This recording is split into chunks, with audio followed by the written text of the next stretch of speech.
la loge le Grand Orient d'Italie a refusé plusieurs fois de communiquer la liste de ses membres à la commission d'enquête parlementaire. La commission d'enquête parlementaire, pourquoi parlementaire? C'est important que ce soit des parlementaires qui fassent cette enquête.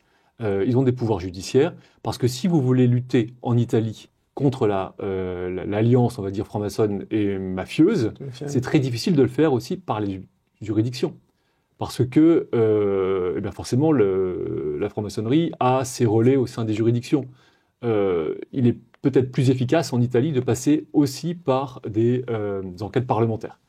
Et une enquête parlementaire qui était composée de députés venant de tous les partis politiques et qui avaient des pouvoirs juridictionnels pour enquêter. Donc ils ont demandé d'avoir la liste des membres des loges de Calabre et de Sicile, parce qu'on ne peut pas, sincèrement, être franc-maçon en Calabre et en Sicile et ignorer les liens de la franc-maçonnerie avec la mafia.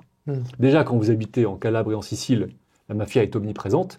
Oui. Alors si en plus vous voulez devenir franc-maçon dans ces pays, vous ne pouvez pas être naïf.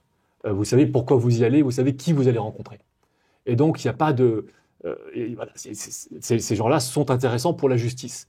Alors certes, c'est dans le cadre d'une enquête, le Parlement a demandé la liste, le Grand Orient a refusé en se couvrant derrière le secret maçonnique.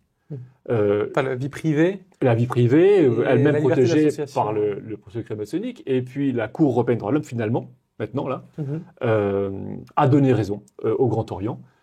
Parce que, entre-temps, le Parlement italien a ordonné une perquisition, a obtenu la communication des noms, 6000 noms, a communiqué ensuite ces noms à la justice. Donc la justice italienne a fait son travail, mais il n'empêche que le Grand Orient d'Italie a saisi la Cour européenne des droits de l'homme, et la Cour européenne des droits de l'homme, une nouvelle fois, a donné raison au Grand Orient en protégeant le secret maçonnique contre le pouvoir d'enquête de la commission parlementaire italienne. C'est pas la première fois que la Cour européenne des droits de l'homme... Non, ça c'est vraiment important de bien le voir, c'est que cette affaire en fait s'inscrit dans une succession, et c'est pour ça qu'il est intéressant d'en parler aujourd'hui, c'est que cette affaire s'inscrit dans une succession de décisions de justice qui ont eu lieu ici à Strasbourg, à la Cour européenne, sur précisément cette question de l'appartenance à la franc-maçonnerie en Italie.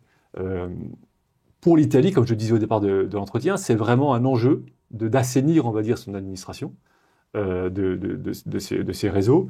Et donc, dans sa lutte contre la mafia, l'Italie, depuis les années 80, mais surtout depuis les années 90 et encore jusqu'à récemment, eh bien, a pris des dispositions pour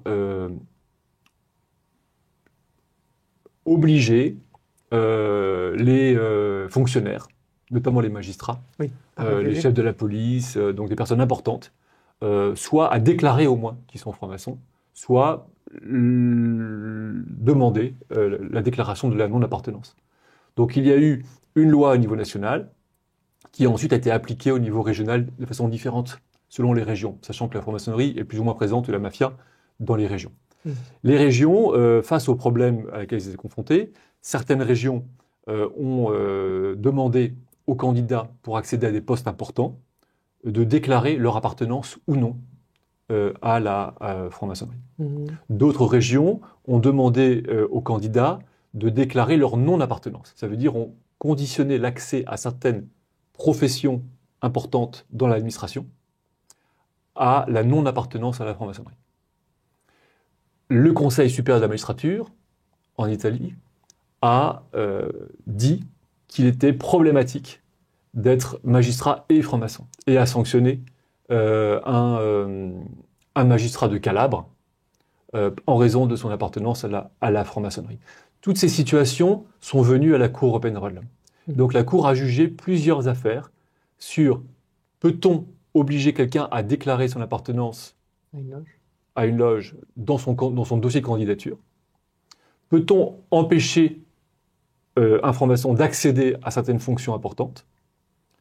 Peut-on interdire aux magistrats d'être franc-maçon? Voilà. Et puis maintenant, peut-on accéder à la liste dans le cadre de la lutte contre la mafia? Et quelles sont les réponses de la Cour À chaque fois, la Cour a protégé le secret maçonnique. Alors, comment vous voulez, oui. Dans toutes ces affaires, elle a estimé que il était abusif, soit de demander à un magistrat de renoncer à la franc-maçonnerie, soit de demander à un candidat de déclarer son appartenance, etc. Donc à chaque fois, elle a, alors avec des arguments différents, mais à chaque fois, elle a protégé le secret, on va dire, maçonnique, de l'appartenance à la franc-maçonnerie dans toutes ces affaires, alors même que, je veux dire, il est avéré qu'il y a ce problème très spécifique à l'Italie, face auquel en fait les autorités italiennes se débattent. On va dire. Et alors comment vous expliquez ou qu'est-ce que vous pensez du raisonnement de la Cour? Parce que même sans entrer dans aucune à présupposer complotiste ou de croire que la franc-maçonnerie fait ci ou ça, mais c'est quand même une société objectivement secrète.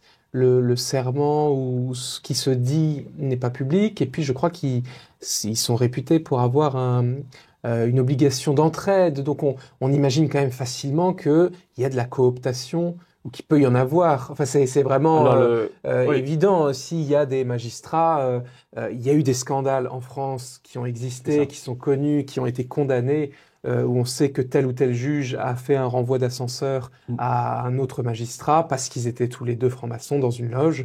J'allais dire, c'est parfaitement normal et humain, et croire que ça n'arrive pas, c'est vraiment ne pas être logique. Alors, donc, comment ça se fait que la Cour européenne, d'après vous, raisonne comme ça, protège le secret? Alors en fait, elle le fait au nom du respect de la vie privée, au nom du respect de la liberté d'association, mais c'est vrai qu'il y a plusieurs problèmes qui sont posés. Il y a un problème générique qui n'est pas limité à l'Italie, c'est effectivement la question du serment maçonnique qui est fait entre les francs-maçons, notamment d'entraide.